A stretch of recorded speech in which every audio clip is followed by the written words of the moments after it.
พื้นมาบ่ได้นะโดยมาบ่ได้เอาพื้นน้ำตาออกเลยครับพอแล้วก็เลยคิดฮอดเท่าแม่แห้งบ่พอคิดถามเขาอยากถามคือนอนแหละคนเดียวกันเนาะโดยอยุ่มกันมาจากปีพอ40 กว่าปีได้โอ้ยโดย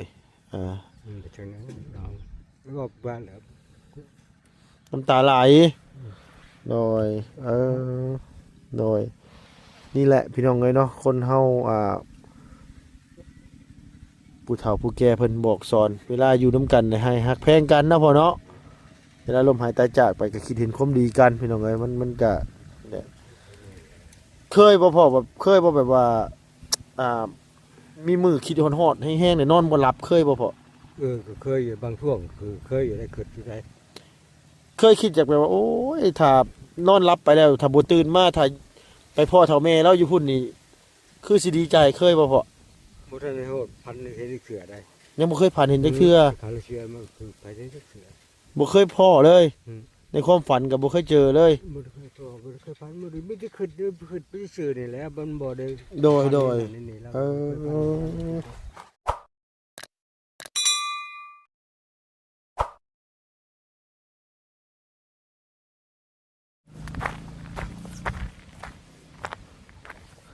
โอ้ยเฮ็ดหยังเนาะผู้ตู้เอ้ยเฮ็ดหยังอยู่กับไผอันนี้น่ะอยู่ผู้เดียวครอบครัวลูกเมียได้ซะนะเป็นจังไดเด้เนาะคือข้างโอ้ยแท้เนาะโอ้ยลูกเมียล้มหายตายจากแล้วโดยป้าต้องเป็นยังไงมือว่านกับมาอยู่แต่ว่ามาหาถ้าพอเราบ่อยู่มือว่านนี่โดยโอ้ยเอาสบายดีเด้อพ่อเด้อสบายดีโดยมือว่านนี่ไปสายมือว่านนี่มาชี้เข่าไปสีเข่ามือว่านนี่นะโอ้ยลูกมาหาอยู่มือว่านนี่บ่เห็นนี่พ่อมือว่านนี่ไปชี้เข่านี่นึงเขาว่าอยู่ว่าเขามาหาว่าไปชี้เข่าวันนี่ชี้มาจนค่ำโดยป้าเป็นยังไงมันเชื่อนี่มันโมมีใส่บ่คือใส่ขาดคักแท้ตัวนี้นะมันใส่เช่าดิไปย้ำแหวหนูอันว่านามักจับก็ขาดซะมาจักดอกอันนี้โดยขอถามซื้ออีพ่อนี่พ่อซื้ออย่างน้อสมพ่อตู้สมเนาะโดยเป็นยังไงพ่อคือได้มาอยู่เถียงไงเถียงหน้าอยู่ผู้เดียวจังซี่อันนี้นะอยู่นี่แหละอยู่บ้านอยู่เพื่อนมีกับลูกเมียตายจากหมดมันอยู่บ่ได้มันอยู่บ่ได้มันเห็นคือเห็นภาพลูกเมียที่นั่นแหละมันคะนิ่งมันนี่น้อยมกตกใจเลยมันจะมาอยู่พี่มันโอ้มันคอยมันเงียงนี่นะพ่อเนาะโดยเป็นน้ำไก่แค่นี้อันนี้หน้าถ้าพ่อเองบ่หรือว่าหน้าผู้ใดนี่นะมันโมแม่นี่มันดินของบริษัทด้วยโอ้ดินบริษัทข้าเจ้าดินอันบริษัทก็เศร้าเด้แทนโดยจากวันเขาปลูกวิกโอ้เขาได้แหละโดยดินบริษัทเขาก็บริโภคอาหารเขาเพิ่นบริหารในห่วงเนาะอยู่ไปเนาะพ่อเนาะอยู่ไปทำหมดบุญหมดกรรมมาใช่โดยอยู่เฮือนมันเป็นได้พ่อขออย่าถามทั้งครอบครัวเฮือนซ่านนั่นค่อยนี่แหละค่อยมันเงี่ยงเลยคือเห็นภาพลูกเมียอยู่มันค่อยมันเงี่ยงอยู่บ่เป็นคือปัจจุบันนี้พ่อกับลูกบ่ได้มีบ่พ่อนะนี่ก็เขาเอาลูกกับพ่ออยู่กับพ่อเขาบ่ได้มาไก่มาทัดเสียเขายังบ่ได้มาโอ้อยู่ภาคของอยู่ใต้กาญจนบุรีอยู่ภาคฝั่งไทยผู้อยู่กาญจนบุรีผู้ใดบึงกาฬนั่นเดี๋ยวผู้เดียว2 คนเอาอยู่พุ่นโอ้ตายเขาก็ยังบ่ได้มาใกล้แม่ข้าเจ้าแม่มาเกิดก้าวตายกับบ่ได้มาเยี่ยมเลยบ่ได้มาส่งสการเลยบ่เลยโอ้ข้าเจ้าฮู้ข่าวอยู่บ่แม่เสียหรือบ่ฮู้นะของไทยบ้านเขาก็โทรบอกโดยไล่เขายังหากันนี่เห็นนี่ดิเดี๋ยวลูกขออยากถามอันทางพ่อสมนี่น่ะอายุจักปีแหละ67 ปีเลย60ปลายกับ70เลยเนาะเฒ่าแม่แล้วเสียไปได้จักปีแล้วพ่อถ้าก็ได้2 ปีนี่แหละโอ้โดยที่ก่อนก็ลูกตายมาแต่ปกครอง2 คนลูก1ผู้หญิงอยู่นี่ก็ ตายหมู่ผู้หญิง4 คน ตาย4คน ตาย ตาย2ยัง2 ตาย2มานี่รถนี่ผู้ดีมาแล้วก็ขาลูกเสียแล้วก็โชว์เลยเป็นเบาหวานแล้วช็อกเสร็จผู้จักกำเล่าเลย เออ เบิ่งหมู่นานมาเราก็ได้เสีย2 ปีนี่แหละ โดยแล้วบัดนี้เนี่ยอยู่เฮือนอยู่ซ่านน่ะก็มีอยู่เนาะพ่อเนาะ อยู่ก็พอสำนั้นแล้วเงินซ่านก็ได้ หลังใหญ่เติบอยู่บ่พ่อ ก็บ่ใหญ่ไปได้เลยหลังเฮือนก็ได้เฮือนใหม่แป้นเฮาแต่โบราณหมดแล้ว โดยเฮือนซ่านน่ะมีอยู่เนาะพ่อเนาะแต่ว่าบ่อยากอยู่ มันบ่อยากอยู่นั่นแหละ มันอยู่บ่ได้ อยู่บ่ได้สิเห็นภาพลูกภาพเมียอยู่นั่นแหละ โดย แล้วมันจะเอามาอยู่พี่แค่แน่สว่างๆนั่นเถอะย่างไปดงน้ำป่าไป บิดไป คิดไปเรื่องเถื่อเฮาคิดตัวได้แล้วอยู่เฮือนหมดแล้วเราบ่ทันออกมาดอกไปแล้วไป โอ้คิดว่าอีแม่อยู่เฮือนแล้วบ่ทันได้ออกมา บ่ทันออกมา ยังบ่ทันได้มาดอกเนาะก็วิดไป คิดไป ว่าง่ายๆก็ตัวเองไป ตัวเองไปคันว่าหรือตัวของพังนะ โดย เฮือนบ่เห็นเลยก็โอ๊ยเราอยู่หน้าเราไปเมื่อหน้าบ่ตัวไปเมื่อ โดยคันเมื่อเฮือนแล้วบ่เห็นแต่ทำแม่ก็มีแต่ว่าโอ้ยเราไปหน้าแล้ว มันหมายว่ามันแค่นี้นะ น้ำตาสิตกโอ้ยพี่น้องเอ้ยแต่ฟังถ้าพอแล้วเว้าก็ยังแบบว่าเฮาเศร้านำเลยแบบว่า คือหัวอกของคนเป็นลูกเป็นผัวเป็นพ่อเป็นแม่คนพี่น้องเอ้ยบัดนี้แหละลูกล้มหายตายจากเมียล้มหายตายจากเนาะพ่อเนาะ มันมีบนผึ่งว่าซะ มันคิดบ่ตกคันว่ามาอยู่กับไก่กับกาอยู่ให้อยู่หน้าสิบัดพออยู่เนาะพ่อเนาะ เข้าไป โดย ไปอยู่เฮือนซั่นแล้วก็พื้นมาบ่ได้ถ้า โดย มาบ่ได้เอาพื้น น้ำตาออกเลยถ้าพอแล้วก็เลยคิดฮอดเฒ่าแม่แห้งบ่พ่อคิดถามเขาอยากถาม คือนอนแหละคนเดียวกันเนาะ โดยอยู่กันมาจักปีพ่อ 40 กว่าปีได้ โอ้ยโดยมันก็จังนั้นเอาแล้วก็บ้านแล้ว น้ำตาไหลโดยโดยนี่แหละพี่น้องเอ้ยเนาะคนเฮาผู้เฒ่าผู้แก่เพิ่นบอกสอนเวลาอยู่นํกันให้ฮักแพงกันเนาะพ่อเนาะเวลาลมหายตายจากไปก็คิดเห็นความดีกันพี่น้องเอ้ยมันก็เนี่ยเคยบ่พ่อแบบเคยบ่แบบว่ามีมือคิดฮอดๆให้แห้งเนี่ยนอนบ่หลับเคยบ่พ่อ ก็เคยอยู่บางช่วงคือเคยอยู่ได้คิดอยู่ได้ เคยคิดจากแบบว่าโอ้ยถ้านอนหลับไปแล้วถ้าบ่ตื่นมาถ้าไปพ่อเฒ่าแม่เราอยู่พุ่นนี่คือสิดีใจเคยบ่พ่อ บ่ทันได้โหดพันเห็นเสือได้ ยังบ่เคยผ่านเห็นจักเทื่อ คาราเซียมันคือไปได้เสือ บ่เคยพ่อเลย อืม ในความฝันก็บ่เคยเจอเลย บ่ได้เคยตัวบ่ได้เคยพันบ่ได้ไม่ได้คิดได้คิดไปซื่อนี่แหละมันบ่ได้ โดย นี่แล้ว มีหยังเมื่อเฮือนแหละแบบว่า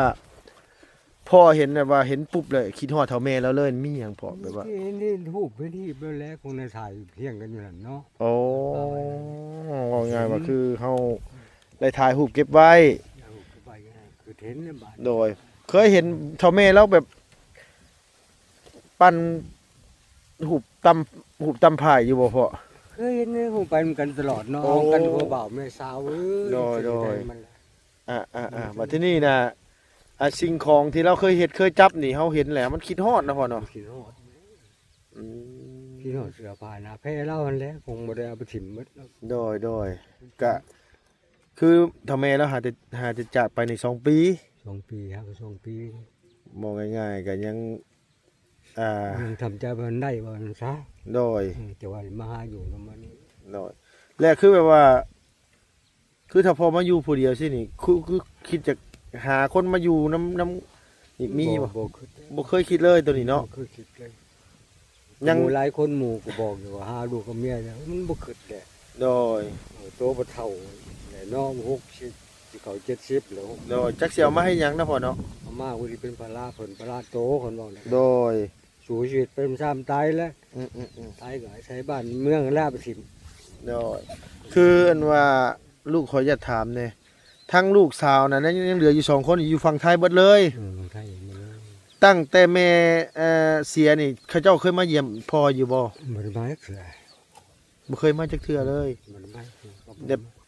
แบบ พ่อติดต่อเราได้อยู่บ่ลูกสาวหรือว่าได้ติด บ่ได้ตัวเองก็บ่ได้ติดต่อเขาบ่มาแล้วเขาก็หย่าเขาบ่มาแล้วก็หย่าเลย คือเฮาบ่ติดต่อเลย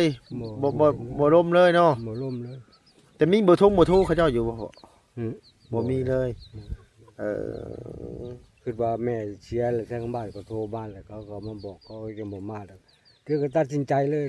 เดี๋ยวตัดสินใจเอาคันว่าลูกเต้าบ่มาส่งอันสการแม่ก็คือเฮาก็จักสิติดต่อจักสิโอ้สิล้มได้ใดนะพ่อเนาะ ที่อยู่ยมคือว่าคันน่ะว่าแม่ขี้งแท้เขาจะบ่มาแล้วเอาตัดสินใจไปก็หย่าเลย อืมโนเด้อพ่อนี่คือคนบ้านดงพุ่งได้บ่พ่อคนนี่ อยู่สว่างมาได้ อ๋อว่านนุ่นสว่าง บ้านสว่างนั่นเด้ทางสว่าง โดยถ้าสว่างนี่เนาะเดี๋ยวมาได้เมียคนบ้านดงพุ่ง มาเป็นบ้านพุ่งนี้ โดยมาได้เมียทำแม่อยู่บ้านดงพุ่งเนาะพ่อเนาะแล้วให้หน้าตะกร้าพ่อบ่ได้มีบ่คือบ่ได้มาอยู่นี่พ่อ ขายปัวกันจนหมดเลย อ๋อขายปัวทำแม่เบิดแล้วมูลมังสังขยา บ่มีหยัง ตอนที่อันว่าทำแม่ป่วยเนาะ 3 ปีแต่เราโชว์มันนะ โดย ขายปัวจะหมดไปทางใดก็ว่าสิดีไปทางใดว่าสิดีขายจนเกลี้ยงจนเฉียงจนไม่ยัง โดยว่าง่ายก็ย้อนเฮาหักเฮาแพงอยากให้อยู่นํกันเนาะมูลมังสังขยาก็ขาย ทีนี้อยู่ธาตุนี่ไปวันอาทิตย์ โด วัน ย จันทร์มาลาก็บ่ได้เสีย โอ้ ไปคลินิกอยู่ธาตุนี่ดังๆเลย โดย ไปเสียคือเก่าไปคือเก่า คือตอนนั้นนี่ตอนทำแม่แล้วป่วยนี่คือมีแต่ท่าพ่อนี่บ่วิ่งเต้นอย่างเดียว ไม่ใช่ตัวเองนี่แหละ คือลูกสองคนน่ะตายแล้วลูกสองคนน่ะเนาะตายมาแต่ฝั่งไทยพุ่นบ่พ่อ ตายมาจากฝั่งไทยพุ่นเลย ทั้งสองเลย บ่ผู้หนึ่งตายอยู่กับบ้านโซ่ผู้หนึ่ง โอ้ โซ่ไปโซ่มาแหละได้ยินข่าวว่าให้ตายก็พอดีนอกเลย โดยเออ จนนี้ที่ว่าเลยแหละ โดยโดยมองง่ายๆก็พี่น้องไอ้เลี้ยงลูกใหญ่แต่โตแต่กายเขาไปสร้างครอบครัวมีลูกมีเต้าอยู่ฝั่งไทยพุ่นก็เขาก็มีภาระหน้าที่ของเขาเนาะพ่อเนาะเขาก็เข้าใจอยี่ดอกพี่น้องไอ้ตัวนี้ก็ได้คือมันเขาก็บ่ฮู้คือกันว่าอยู่พุ่นเขาก็กิน จักสำได้ อยู่ดีอิ่มดีบ่เนาะพ่อเนาะเขาก็บ่อยากโทษภัยพี่น้องไอ้ตัวนี้ก็ได้อยากมาจะจ้อยกับเงินกีบหนึงก็บ่ติดกับมันสิมาได้จังได๋นะ บอกบ่ได้เนาะ โดยเอาอีหลีพ่อเขาคิดเนี่ยมันดีซะ กันดี โดยคันคิดว่าโอ้ยเขาเลี้ยงลูกเลี้ยงเต้าเขาเพื่อลูกเขาสิใหญ่เพื่อเขาสิมีเงินเก็บเงินกำบางเทื่อปากกัดตีนถีบก็มีนะพ่อเขาก็ตัวนี้ก็จะให้คิดเนี่ยมันดีนั่นแหละพี่น้องเอ้ยว่าไงซะ เบิ่งโตมันก็บ่เป็น โดย ด้าน แม่นคิดหลายๆด้านเอามันจังมาเขาจังมีกำลังใจเพราะว่ายังพี่น้องเนาะคนเฮามันแม่นอยู่ไปอยู่ฝั่งไทยก็บ่แม่นว่าสิไปอยู่พุ่นน่ะสิมีอยู่มีกินสิมีไปชนประเทศหมู่เนาะ โดยบางเทื่อมันอาจสิขาดเคินๆอาจสิบ่มีเงินมีทองพอได้แต่เลี้ยงลูกเลี้ยงเต้าเงินสิมาเยี่ยมพ่อเยี่ยมแม่ก็บ่มีมันก็หลายอย่างหลายปัจจัยตัวนี้ก็โอ้ยพี่น้องเอ้ยมีไก่กาหน้าหุ่งจักโตพ่อขออนุญาตถาม นี่แห เนี่ ละ ย นี่เลี้ยวเห็นมันนี่เด้อ อ ไปสิไปโตแหละ โดย แม่ใหญ่มันไปโตแล้ว มีไก่10กว่าโตแล้วมีหยังอีกเนี่ยพ่อ ไก่กานี่แหละอยู่น้ำไก่น้ำกาแค่ไหนก็อยู่น้ำไก่น้ำกาน้ำหมูน้ำม้าเนี่ยมันไปที่นั่น โดยมีงัวมีควายอยู่บ่พ่อ บ่มีหยังเลย บ่มี มี มีแต่ไก่มีแต่หมาน้อยนี่เนาะพอได้เลี้ยงพอได้ เข้ามา โดย หาเข้ามาพอได้พอเดือนดอกนี่ก็ได้ โดยนี่ก็แพงแท้ๆแล้วนี่เนาะพ่อเนาะ เข้าไปน้ำมีแล โดย ปากได้บ่ผมเข้าได้เลย โดยแต่ละมื้อนี่ขออนุญาตว่าถามถ้าพ่อไปหาอยู่หากิน ลงห้วยนี่ได้ห้วยได้ที่ห้วยคือไก่นี่ ใส่มองใส่เบ็ดแต่ตึกปูตึกปลาไปเนาะ มองไปหากินไปสั่นแหละ พอได้อยู่บ่พ่อ พอได้กินอยู่โต10โตปลาก็ได้มันน้ำบกก็ได้ในห้วยอันนี้ โดยปลายังปลาขาวปลา ขาวปลาแควหน้าเฮานี่แหละ โอ้โดย ไปอยู่ไปแบบนี้ผัดมวนได้ในใจได้ ความสุขก็มีอันนี้แน่เนาะ หาขึ้นไปมวนแน่ในจิตใจนะ คิดสภาพตัวมาเลยก็ไปทางใหม่แล้ว น้ำตาตกโอ้เดี๋ยวพ่ออันลูกขอขึ้นไปเบิ่งอันตูบได้บ่ไปพาขึ้น แล้วไปส่งบ่ใครนี่ใครได้บ่รู้นะ ใส่ บ่ได้ห่วงได้ห้ามได้ดอก เบิ่งหาขออนุญาตเบิ่งก่อนพี่น้องเอ้ยถ้าพ่อแล้วมีผ้าห่มผ้าแพร่บ่นี่ป้า ขึ้นจังได๋60ปลายปีแล้วบืนโพ้นซุมื้อบ่นี่พ่อ บืนจนเกลี้ยงว่าซั่นว่าเออโดยโอ้ยขออนุญาตเด้อพ่อเด้อป้าเท่าพี่น้องไอ้ใส่เข้าทางใดเปิดทางใดอันนี้นะอืมโดยฝนตกมาอยู่จังไหนพ่อนี่ขออนุญาตถามแน่เออถ้วยบ่วงกับบ่ได้มีเลยพี่น้องไอ้ถ้าพอแล้วนี่นะ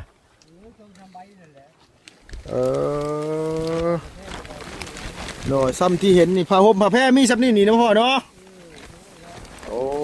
ยโดยเอ้ยพี่น้องเอ้ยใช้หม่องจุพื้นจุไฟอยู่ใช้พ่อนี่นะ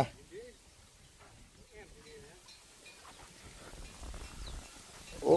ยถ้าพอแล้วก็จะเป็นขึ้นมาปุ๊บนั่นว่าอยู่เทิงโพนคักพี่น้องเอ้ยอ้ายเนาะแม่นหยังต้มหยังนี่นะต้มไข่ห่าง ไข่จังห้างหนึ่ง ไข่จ้างห้างพี่น้องเอ้ยไข่อันว่าเมมันฟักแหละมันสิข้างมาอยู่2-3 ลูกหรือว่า3 ลูกหรือ4 ลูกนี่แหละมันจ้างห้างไว้ก็นี่เพิ่นไข่จ้างห้างไข่บ่ฟักนั่นแหละโดย แล้วจะมาจะแพ้กันบริแล้วมาอยู่ในกระเสือมีคนป้าย โอ้โดยเอาเพราะว่าทางผู้ใหญ่ใจะดีพี่น้องหลายคู่หลายคนเพิ่นเห็นแล้วเพิ่นก็อยากให้ทั้งทีมงานหรือว่าให้เบาลี่เพิ่นมาสดซอยประตูนี่แหละมื้อนี้ก็เลยเข้ามาที่จริงเขาเข้ามาแต่เมื่อวานนี่แหละเข้ามาเอาห้องหาอยู่ประตูเอ้ยไปทางไหนประตูสมไปทางไหนเบาลี่ว่าเขาว่าอ๋อเขาเจ้ามาหาประตูสมอยู่ว่าติเขาเจ้าบอกอยู่เนาะพ่อเนาะเมื่อวาน อยู่ว่าเขามาอยู่ว่าโอ้ยมือชี้เขาเองว่ะ โดย นั่นแหละก็บ่ได้เป็นสิมาเยกเองว่ะ โดยอันน้ำในใส่ซอยพ่อเอาอยู่ใส่พ่อก็อยาก พูดแล้วมันอยู่บ้านอยู่แล้ว น้ำกินน้ำอยากอะนะ เอาอยู่บนนั่นเขาเลย อ๋อ นี่สันเอามาจำได้นี่ตัวย่างมาเช่านี่ย่างเมื่อเอาเขามาแล้วก็ย่างเอาย่างมา เอามือเศร้านี่เข้าบ้านคือเก่า เขาเมื่อเขาเด้ถามมันเอ็นนั่นแหละ อ๋อ ไปของเขาตัวแรงตัวแรง โดย เขาบ่ได้เอามาหมดดอกมาแต่ละน้อยมาหลายก็บ่ได้เด้ซะ เอาสมมุติว่าลูกเอาซื้อเครื่องซื้อของมาให้สิเอาไว้ใช้เอาไว้บ้านหรือไว้พี่นี่ ไม่นี่แหละ น้ำในใส่ซอยนี่แหละ น่าไว้ไม่ใช่นี่ โดย พวกเครื่องผ้าห่มผ้าแพร่ก็ไว้นี่ก็ได้นะพ่อเนาะ ไว้ดีก็ได้ เพราะว่าถ้าพ่อบ่อยากเข้าบ้านอยู่แล้วเนาะ บ่ได้เข้าบ้านเข้าเมืองไม่ได้นี่เลยเข้าเมืองก็เป็นจำเป็นมีแต่มันเถื่อก็ชื่อยาที่น้ำที่นายกินมันเท่านั้นแหละเขาจำเป็นหรือเขาบ่จำเป็นก็บ่เขานั่ง ให้มันคำๆไปให้เบิ่นหันกันลงไปห้วยไปห้องเฮานี่นะพ่อเนาะ ห้อง เออ มือไปนี่แหละ โดย อันหน้านี่สะไผใส่เห็ดพอดนี่ไผเห็ดตรงหน้านี่ นี่แล้วเห็ดเขาเห็ดของเขา โอ้ ให้เขาแล้วมาไทยให้นี่ก็ได้ พ่อเป็นคนดำให้เอง ได้จักสอบปีนี้ โอ้ยนาชีกระปอกช่วงทำชีกระปอกคนนี้ได้เข้า17 สอบ โอ้พอกลุ่มอยู่เนาะปีหนึงเนาะ พอได้เงอกินไปนั่นแหล้ว โดย ก็บ่ได้เฮ็ดว่า โดย เขาก็บ่ได้ห้ามดอกเฮ็ดกินรถเขาว่า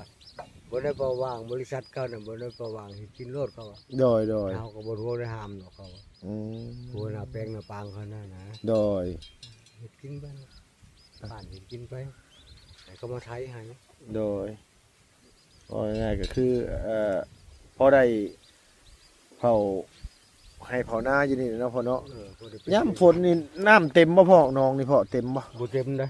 บ่เต็มบ่ บ่เต็ม มันลงไปทางไหนครับ มันหล่นลงพุ่นแล้วหล่นไปแก่นั่น อ๋อ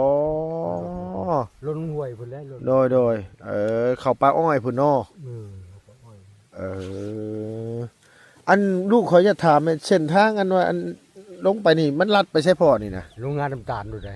พูดอันมันแค่แค่ผู้ เก่งแฮ่เป็นโรงงานน้ำตาลเลยแหละทางที่นี่นะ โอ้ เกี่ยวไปถึงโรงงานเลยแหละเขาแก่อ้อยเด้แก่อ้อยแก่ โดยเนาะฮอดโรงงานน้ำตาล โรงงานน้ำตาลมันชอบพูดแล้วทางเลขที่3พุ่นเลย โดยละ ทางกันว่าเลขที่ลงไปโน่นสินี่พุ่น 13โดยโอ้ไก่นี่จักแม่บ่ไก่ไม่ไก่พ่อนี่ ไก่ชิบแม่นะ ไก่10แม่โอ้ก็หมายความว่าแพ้เติบโตอยู่นี่เนี่ย หลายปีได้เลยยอมมาอยู่นี่ โดย ทำบ่เจ็บบ่เป็นกับบ่ได้ขายมัน มีว่าเดี๋ยวเจ็บเป็น โอ้แม่หนึงชุดนี้พี่น้องเอ้ย7 8 9โตเพิ่นได้นี่เนาะพ่อเนาะ แต่ว่าเจ็บเป็นนี่เนาะบ่มีเลย บอกง่ายๆว่าเอาเอิ้นว่าบ่มีค่าหืดค่ายาเด้เยาะเอานะพ่อเนาะโต2โตเนาะ มันข้างนี้ขาย โดยคำมาข้างนี้แล้วจังขายเนาะโดย ไปแล้วกินจังก็กินไปวะ โดยว่าไงอยู่ผู้เดียวอยู่ซ้ำเบิดบุญเนาะพ่อเนาะ ทำบุญ อืม ไปนี่แหละ โดย10ปลายแม่แล้วว่าโอ้หลายอยู่ได้อพี่น้องเอ้ยพอได้นี่แหละพอได้มันว่าลืม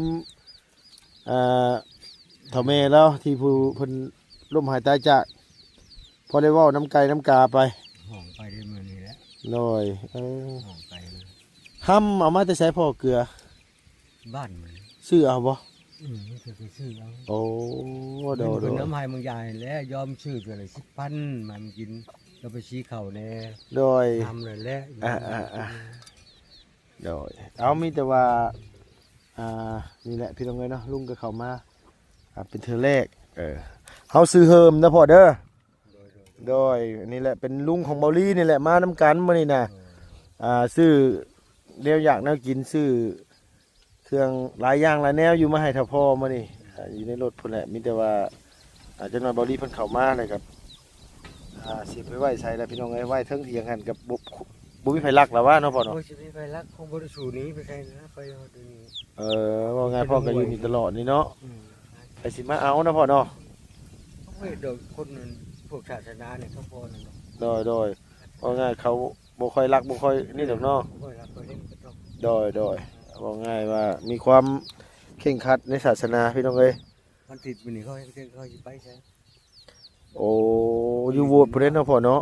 อยู่โหวตผู้ใดเนาะ อยู่โบสถ์หมดแล้วเด็กนี้บ้านเลย โดย เงี้ยนั่นแหละ นี่เขาไปใช่เลย โดยง่ายๆก็คือนี่แหละพี่น้องเอ้ยคือถ้าพอแล้วเว้านี่แหละคนเฮา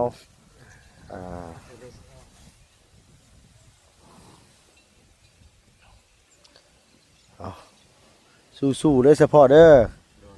โดยสู้ไปเฮ็ดได้พี่น้องเอ้ยคิดฮอดลูกคิดฮอดเมียก็ผู้เพิ่นล้มหายตายจากไปได้คันว่าไปให้ไปหน้าก็ยังว่ายามมื้อแลงก็ยังสิหวังว่าสิได้เห็นหน้าเนาะพ่อเนาะอันนี้จักสิได้เห็นหน้าตอนใดพี่น้องเอ้ยตายไปแล้วก็จักสิได้พบได้พ้อกันบ่ตัวนี้ก็ได้ ชาตินี่เลยท่าน เนาะเบิดแล้วเนาะพ่อเนาะ หมดแล้ว ใหม่นี่ก็คือ โดยว่าง่ายว่าให้เฮาเอาผู้ใหม่มันก็บ่คือผู้เก่านะพ่อเนาะ มันคือทำนะ มันชอบบ่อยากคิดสิเอาไผมาอัน มันคือเกิดจากได้อันนี้บ่ได้คือแล้วกูบ่ โดยบ่ได้อยากได้แล้วอันมาลูกเมียใหม่นี่นะพ่อเนาะ โดยว่าง่ายๆกับขอให้มีอยู่มีกินไปมื้อ มีกินตัวนี้พ่อซื้อมือซื้อบ้านบรรยา ๆโดย เอามาอยู่เนาะเป็นพระเพิ่นนั่นเกิดเพิ่นเป็นพระโตเป็นพระเพิ่น ที่ยากอีกเนาะพ่อเนาะอันนี้หาได้เท่าไหร่ใช้เท่าไหร่ก็มีแต่ว่าเฮาผู้เดียวเจ้าของเนาะ กินผู้เดียวทำได้กินไป อืม เมียมาอยู่เนาะอยากนั่นอยากนี่กินนั่นกินนี่เนี่ย โดย หาจะได้ โดยร่างกายบ่หันบ่มั่งเลยเนาะพ่อเนาะหน่อยว่าอยากกินปิ้งสิ้นหมูจังหน่อยอยากกินนั่นกินนี่เงินบ่มีสิไปซื้อเส้นเนาะพ่อเนาะ คือคิดของตรงเทียงกัน อยู่ผู้เดียวนี่ใครแน่เนาะพ่อเนาะโดย แค่นี้อยากยังกินบ่อยากแต่นอนอยู่ โอเคฉันมีแต่ว่าอันมา สู่ไปนี่แหละจังซ้ำบ่จังซ้ำบุญก่อนครับ โดยพ่อนี่ศาสนาคริสต์หรือว่าศาสนาชนะคิดนี่ คิด สู่เมียเด้ โอ้บ้านนี่คือว่าเฮาสิเป็นพุทธก็ตามเนาะมาสู่เมียนี่ต้องเข้าคริดแม่นบ่พ่อ เขาก็ให้ล่าเลย โอ้ อยู่ไหน โดย คือผุดอยู่เนี่ยเขาก็มาอยู่ใกล้เขาแล้ว ๆ คือล่าออกหมด โดย ศาสนาพุทธกันเลย ว่าไงแต่พ่อยังเป็นบ่าวพูดน่ะพูดแล้วเนาะบ้านเฮาเนาะ พุทธแล้วบ้านส โด ว่าง ย พุทธหมดเลย โดย เสื้อชายก็มาเดี๋ยวคุกแรงลั่น โอ้ผู้คกแรงอาร้านผู้ คุกแรงลั่นเนี่ยพ่อก็อยู่บ้านโนนทั้งพ่อ โอ้โดยคนนี้คนผู้เฒ่าคนมาอยู่ตะกี้ก็บ้านคุกแรงมันแรงมันตะกี้ โดย ง่ายไปไม่อยู่ คกแรงผู้ใดพี่น้องว่าอยู่บ้านผู้คกแรงอาร้านผู้ใดผู้อยู่บ้านผู้ก็เคยไปอยู่บ้านนั้นก็ได้ คุกแรงลั่นบนแล้วบน โดย บ้านแม่บ้าน กระถาตาได้อืม ง่ายเราอยู่นี้ โดยเอาโอเคได้อเฉพาะเด้อเดี๋ยวจะหน่อยมาเอาไปกันมาเนี่ยแหละเอาของมึงมาจากรถพี่น้องเอ้ยหลายอย่างหลายแนวอยู่มื้อนี้ก็ได้สู้ๆเด้อพ่อเด้อเอาสบายดีเด้อพ่อเด้ออยู่ดีมีแห้งเด้อพ่อเด้อโดย ลาบไปด้วยผู้ไปก็ได้ โดย เจ้ามีแต่ว่าพี่แหละพี่น้องเอ้ยทั้ง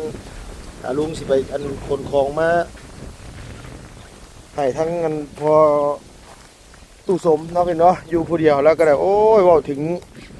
อดีตทางขอบทางครัวมันตาพังยาวๆพอแล้วก็ได้เห็นอกเห็นใจอยู่แล้วเนาะพี่เนาะคนเคยอยู่น้ำลูกน้ำเมียนั่นเลยก็ขอให้สู้ต่อไปเนาะคนที่อยู่กับเราต้องสู้พี่น้องเอ้ยคนที่ตายไปแล้วก็ไปสู่ภพภูมิที่ดีไปสู่โลกหน้าเนาะพี่เนาะมีจริงหรือบ่มีจริงเขาก็ศาสนาพุทธพี่น้องเอ้ยเพิ่นก็ต้องอันนี้แหละเนาะเอานี่ใดก็ตามแต่ขอให้พ่อตู่เราสุขภาพร่างกายแข็งแรงให้ลำไปรวยจะเจ็บจะจนขอให้ประสบความสำเร็จในหน้าที่การงานทุกสิ่งอย่างเด้อเฮ็ดหยังทำหยังก็ขอให้เฮงๆปังๆพี่น้อง FC เพิ่นอยากจะดีสำหรับคลิปนี้ไปแล้วพี่น้องบ๊ายบายสบายดีเด้อ